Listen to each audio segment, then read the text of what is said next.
Hey, I'm Steph. I'm a motivator, creator, small business owner, and educator. I'm a lover of all things health, spirituality, inspiration, and business. These are just a few words to describe me, along with passion, grit, and resiliency. Regardless of what I'm up to, I am soul-driven to create a purpose-filled life and find the advantages in adversity, all while keeping a smile on my face. Soul Driven with Steph is a podcast that will fill up your cup and leave you feeling empowered, inspired, and on fire as you listen to interviews and stories of other soul-driven and strong women that have overcome against all odds.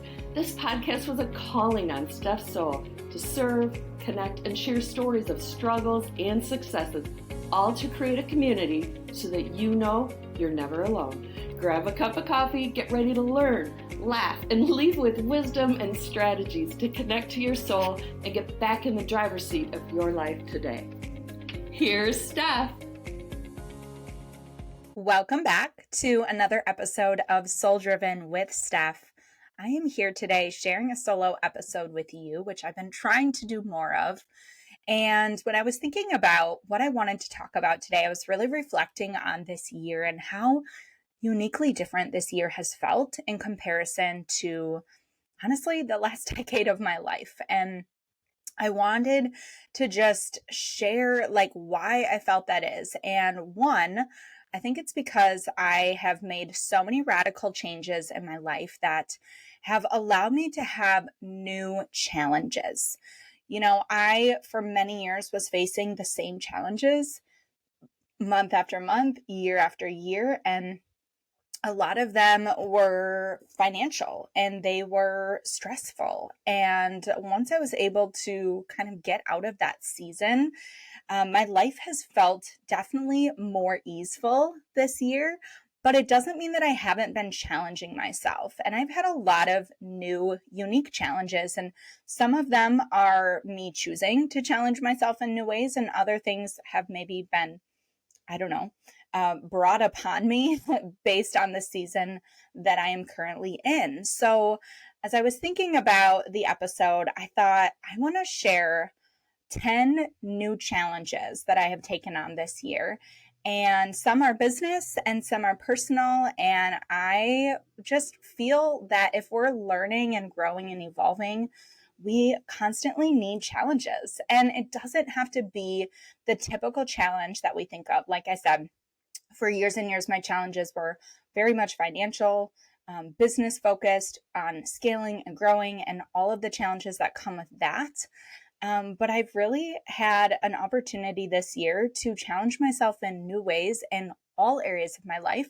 So I thought by sharing some of these things that I'm doing to challenge myself and learn and grow, not only professionally, but personally, maybe this would inspire you to challenge yourself in a new way as well. Because I really do think, oftentimes when we're going through a hard season, we just want to get out of it. But then if things start to get easier, we almost get a little bored.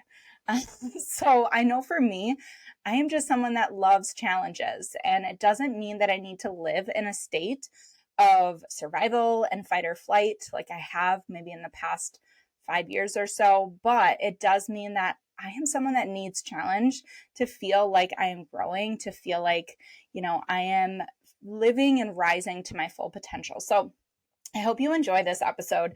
I'm going to go through 10 new challenges that I have taken on this year. And the first one might surprise you. And that is I have challenged myself to sleep more.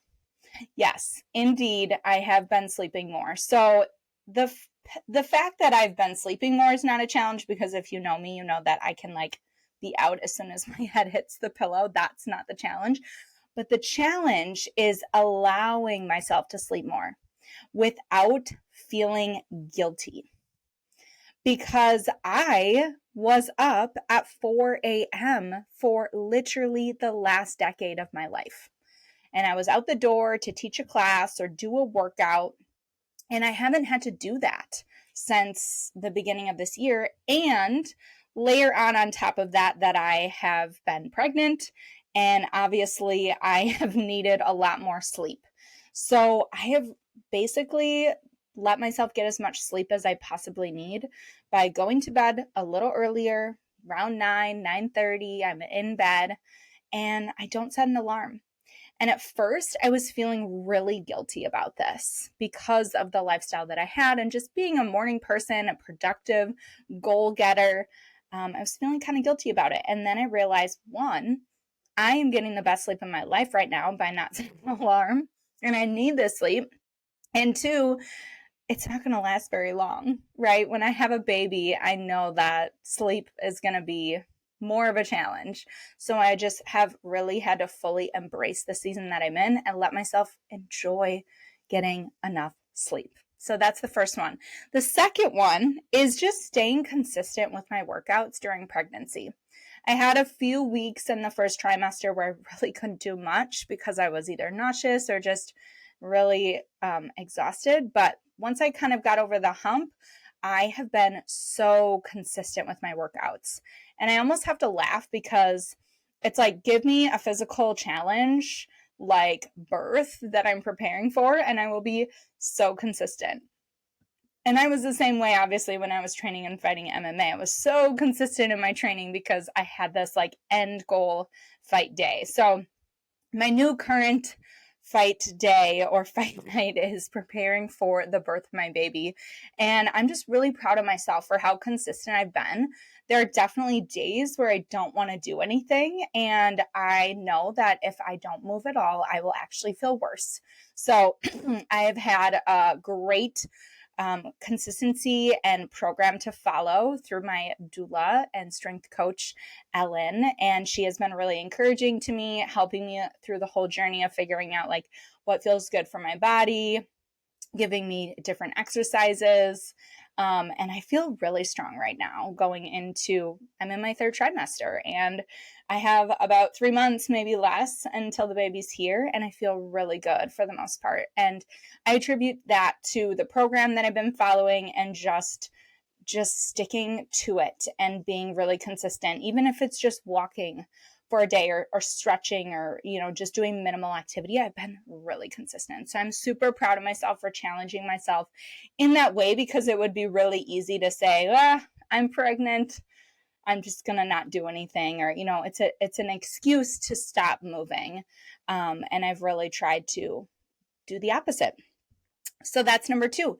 Number 3 is saving for a new vehicle. I challenged myself not only this year, but last year to save for a new vehicle. And I shared on a previous episode on delayed gratification that I'm just so proud of myself that I created this challenge. I met this challenge, and it took longer than I anticipated or hoped for, but I did it. And I hadn't been able to feel the pride and joy of purchasing my own vehicle with cash since I was 15. So 15, 16 years later, I get to feel that awesome feeling inside again of creating a challenge. And we all know financial challenges are hard. And especially when you're digging your way out of debt, I still have a business loan that I'm paying off, and I've been paying that every month. Obviously, I have expenses in both businesses, personal expenses. Like, it's easy to say, well, there's nothing left to save.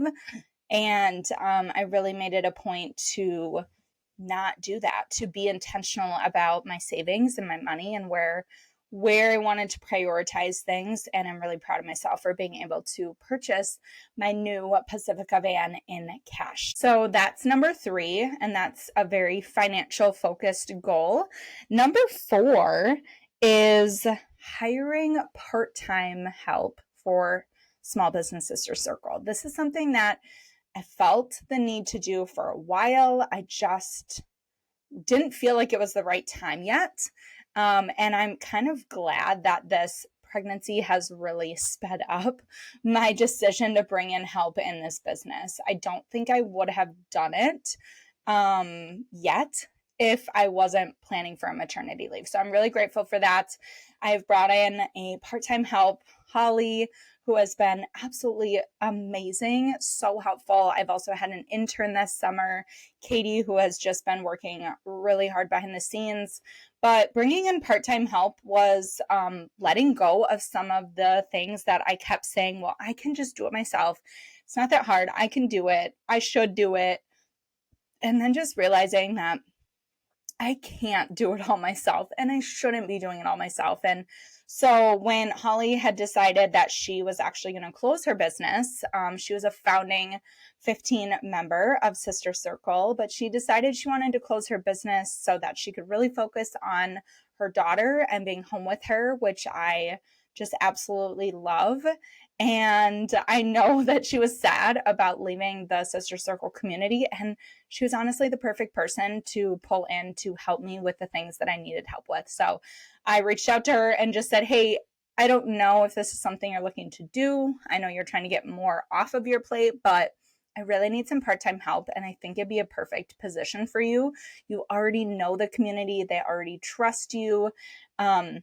So I brought her in as a community collaborator and connector, and she has just taken the role and ran with it, which I'm super happy about. And it's been a huge relief, even just this summer and the last month that she has been helping. And I know it's just going to only continue to be helpful as I move into a maternity leave.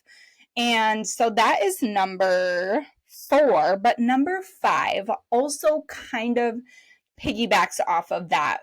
And that is that I launched our certified coach training for Sister Circle that is actually happening it'll be a week from when this episode airs. We are hosting a 3-day training to rise up some leaders within our community. These leaders and certified coaches will be able to speak at meetings, speak on Zoom calls, speak at Summit, teach and share their expertise, and really just be leaders within the community. This is something that I've been wanting to do and had a vision for a very long time, almost since the beginning of the membership. But again, I don't think I would have taken the leap to launch this program because it's a huge undertaking, first of all, to come up with a 3-day training that I'm going to somehow relay all this information on how to put together content, speak, lead, how we show up in the community, just all of the things, putting it into 3 days, and then moving forward, helping develop the coaches, planning out future meetings with them, all of the things. I would not have done it again without the time frame of needing to prepare for maternity leave. So because we'll have, I believe, 11 newly certified coaches after this training is over, that's 11 people to help with taking over meetings, filling in for Zoom calls, leading group discussions, having for summit speakers, just all of the things that I can step back and I can really focus on not only my family during maternity leave, but also just the pieces of the business that I really, really love. I love teaching and coming up with new content every month for our meetings, but let me tell you, it is a lot of work. It is so much work. It is why I'm constantly reading books and listening to podcasts and paying to do my own trainings, because to have new information every single month is a lot for one person to do. And not to mention, I'm not an expert in every area of business. Obviously, I think by having these coaches, we're going to bring in so many new ideas, so many new perspectives, areas of expertise that are not mine, that these coaches are going to help fill the gaps to really deliver our membership an even more well-rounded experience and education. So that is number 5, and I'm super excited about launching this program, about having coaches within our community representing us, supporting the business, and being able to share their passion and expertise as well. Number 6 also goes along with that, and that is just building up systems and support for maternity leave. So it kind of wraps those two things together of hiring part-time help, launching the certified coach training program, but also just building the systems on the back end. so that there's more automation in the business. There's more systems that I can hire someone to step in and do, planning out the year ahead. So as I go on to maternity leave, we'll be hopefully launching the dates for Summit 2025, which will be 6 months ahead of time. And I've never launched dates that early, which feels very exciting. Like I'm actually on top of things. Just having the systems and the support, the people in the back end automations in place to actually keep the business moving forward. This has been a huge challenge for me this year, and I will continue to share what I'm doing in both of my businesses to be able to have this time off, this maternity leave, and it's really going to prove to myself that I can do this for any future, pregnancies or vacations or breaks or leaves for family, personal reasons or not, whatever I need, that I can actually step away from my business when I need to, and it will continue to run well without me. So that was number 6. Okay, number 7 is kind of business, kind of personal, but that is clocking out most days at 5 p.m. And again, it sounds kind of like the sleep one, like, duh, why wouldn't you do that? But honestly, there are so many days so many years where I just worked all night. I got up at 4, I taught at 5, I went home, got ready, worked more like all day, and then I worked all into the evening. So when I had my studio business, I would say 90% of my days were spent working all day from 5 a.m. to 8 p.m. I don't do that anymore. And I don't need to. That's the thing. So I have really tried hard to whatever gets done today is done. And it's 5 o'clock. I will pick back up tomorrow. Now, of course, there are situations where I have to make exceptions, whether that's showings or, meetings with people in the evenings, or maybe it's just something is due tomorrow and it's not done yet. So I need to get it done.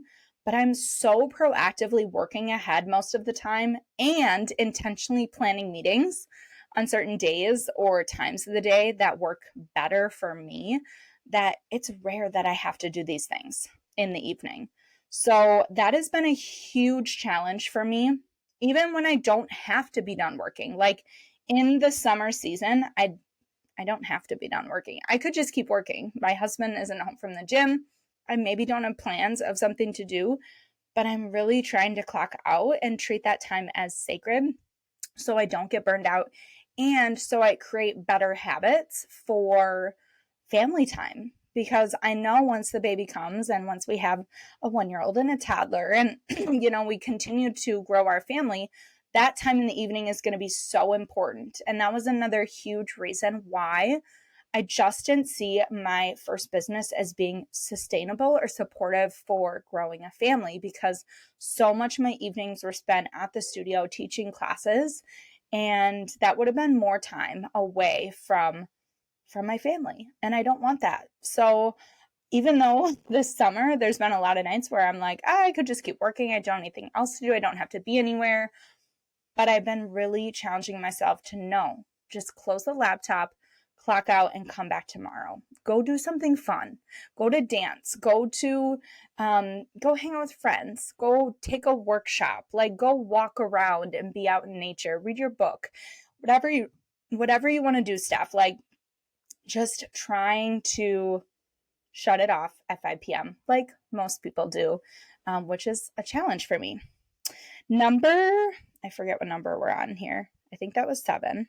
So number 8 actually kind of coincides with that. And that has been challenging myself to learn dance. And it has been so much fun. I've been taking dance classes since the beginning of the year at my friend Michelle's studio, INE, which is downtown La Crosse, soon to be moving even closer to me on the north side as she opens her new art house. But man, it has been soul filling. I always wanted to dance as a child. If you know me, that's so obvious. But I just never had the opportunity to do, formal dance classes.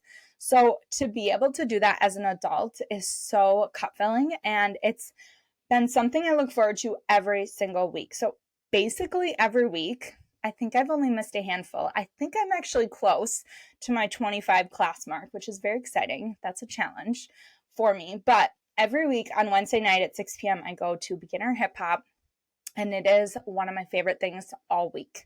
I look forward to it. I get to learn something new. It's been something that I can do pregnant, and it hasn't like the pregnancy hasn't affected my dancing really at all, which is what I think I love even more about it, is like I can still do it all out. So I also did a contemporary performance. So I did contemporary company this spring, and we performed at the university. That was really fun, totally different challenge, very exciting. And then this summer, we've been doing weekly hip hop and layering our choreography to perform at the end of this month for our outdoor dance concert, which I'm super excited about. Fingers crossed, I'm feeling good in my pregnancy to be able to do it because it is such a blast. So anytime you can learn a new hobby or something that you've been wanting to do for a while, that's a challenge. And I think we need personal challenges like this just as much, maybe if not more, than professional challenges, because it is more maybe accepted or obvious why we would challenge ourselves professionally, because usually there's some sort of reward of recognition or maybe money tied to it. But when we're challenging ourselves just to challenge ourselves on a personal level, there's no reason to do it other than to grow and, become the person you want to be. So I challenge you to come up with a personal challenge like that, which dance has been for me. Number 9 is in relation to developing consistency in my real estate business, which has been a challenge because what I mean by consistency is writing handwritten notes. Usually it's 10 every single week to people in my database or new people that I meet, making calls to people every single week. I would say a minimum of 10, and sending my weekly featured email every single Friday. Now, this might not seem like a challenge, but it is, because there are so many weeks where you just get bogged down with the new listings that I have, the new clients that I'm meeting with, the showings, not to mention my other business, right? And then pregnancy. There's been weeks where I'm maybe not feeling the greatest and I don't feel like talking to people. I don't feel like doing the weekly consistent activities, but I have really locked in. I hired a real estate coach, Caitlin, who I absolutely adore, through the Brian Buffini company. At the beginning of the year, I pay like $550 a month for 2 30-minute coaching calls, which seems like a lot of money. And trust me, it is a big investment. But I cannot tell you what a difference it has made, because not only does Caitlin hold me accountable, but she encourages me, she challenges me in new ways. And it would be really easy to not have that coach and accountability in my real estate business, to say, oh, well, I'm a coach and I hold people accountable, so I don't need that. But it's the opposite. I'm a coach and I hold people accountable, so I need my own coach to hold me accountable. So number 9 is all about having my own accountability and my own coach to challenge me in ways that I would maybe not push myself.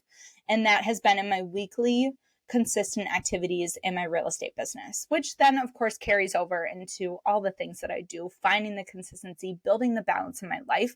She's helped me dig in to my Google Calendar every single week, schedule my power hours, get the Thursdays as my day to myself, stop scheduling meetings on those days. Like, really, we have just fine-tuned and honed in on so many pieces of my business, so that even when I am in my busiest season of real estate, which I have been this summer, I have balance in my life. Like, I have more balance now in my life than I ever had running one business. And to me, that is everything. So that's number 9, is, not just the weekly consistent activities, but that ultimately comes from the accountability of hiring a coach.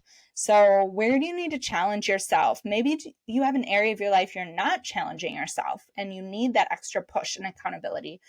Ellen has been that for me, and my strength and conditioning and my workouts for pregnancy, finding those people in your life that are going to challenge you in a good way.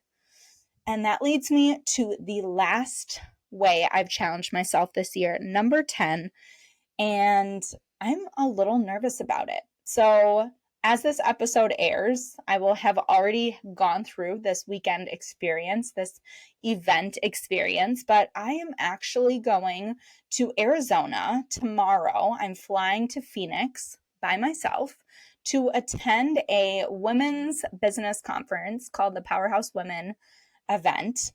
And I'm not going with anyone. And I also don't actually know anyone in real life, meaning I've only met people through online. Some of the guests on the podcast are people that I'm hoping to meet officially in person. But it's all because about a year ago, when they were doing their last live event, I signed up for the course called Six Figure School with the intention to branch out, to meet new women in business, to get in different rooms, different circles, and again, challenge myself in a new way. It wasn't even so much about the course. Of course, I love courses and I wanted to learn new things that I could implement and apply to my business. But more so, I wanted to meet new people. I wanted to just get in different rooms and meet more people to bring on my podcast as guests and as speakers for Sister Circle, and just really grow my own connections and network. So I signed up for the course. It was all online last fall. And with that course, you received a free ticket to the event, which is the event that I'm going to. Now, it would have been really easy to say, well, the timing is just not right because I'm in my third trimester, or I couldn't find anyone to go with me. I asked a lot of different people. No one was really taking me up on it, seriously. And I could have just said, well, I don't want to go by myself. I'm 6 months pregnant, and maybe next time. But I didn't. I said, okay, I think this is meant to be. I think this is an actual opportunity to push my comfort zone and challenge myself in a new way. I'm going to take my free ticket, book my flight, book my hotel, and I'm just going to go. And I'm going to go and I'm going to connect with the people that I know from virtually meeting.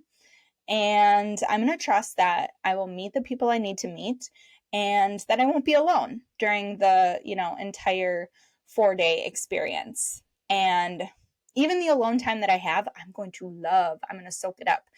It's not even just me. It's me and little baby Ross going. So my little girl is coming with me. It's our last trip together, just us. And I'm just excited about it. I'm nervous, but I'm excited. And I've done this before. In 2019, I flew to Palm Springs in the dead of winter, not knowing a soul but my mentor that invited me to attend Studio Owner University. And that was one of the largest catalysts for my growth and expansion as I was welcomed into the More Than Just Great Dancing community. That was one of the biggest things I have ever done for myself. And I did it before, and I can do it again. And I'm just really excited to see where this growth and opportunity and challenge takes me this weekend as I step into a brand new community, a brand new circle, a brand new place I've never been to by myself, and just show up to learn, connect, grow, and just have a good time.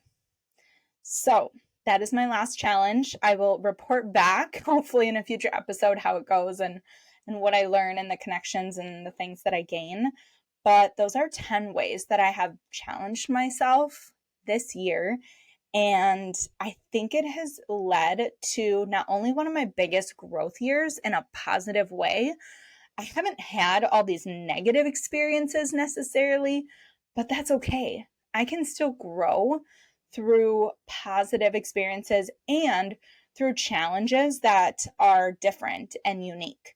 So no matter where you are, even if you're a season right now where you're like, I'm constantly feeling challenged every day in my life, my business, by my kids, whatever it is, I don't need new challenges. Okay, I would challenge you. You do. And maybe it's just a challenge to step outside your comfort zone and do something new, like going to a dance class or getting in, doing that art thing you wanted to do, learning a new hobby, stepping into a room of people that maybe you don't know. Like you just don't know what's on the other side of challenging yourself in a totally new way. Not every challenge needs to push you or put you in survival mode or break you. Some challenges are just meant to give you a new perspective, to give you growth, and to give you something new and exciting to look forward to in your life. If you're feeling stale and stagnant, then it's definitely time to challenge yourself in a new way. And I would love to know how you're going to do that. What challenges are going to take on? I love this part of life. And that's why I think, I love having these conversations with all of you through the podcast, is because these are the things that I want to talk about. So I hope you enjoyed this episode, and I'd love to know, reach out to me, leave a comment, leave a review, subscribe, share this episode out. I want to know, how are you challenging yourself in new ways? Thank you for joining me, and until next time, keep following what drives your soul. Thank you so much for joining us for another episode of Soul Driven with Steph. If you enjoyed this episode, be sure to share it out with someone else who needs to hear this message. Don't forget to subscribe to the podcast so that you know when new episodes drop. And until next time, be sure to take care of your mind, your body, and your soul.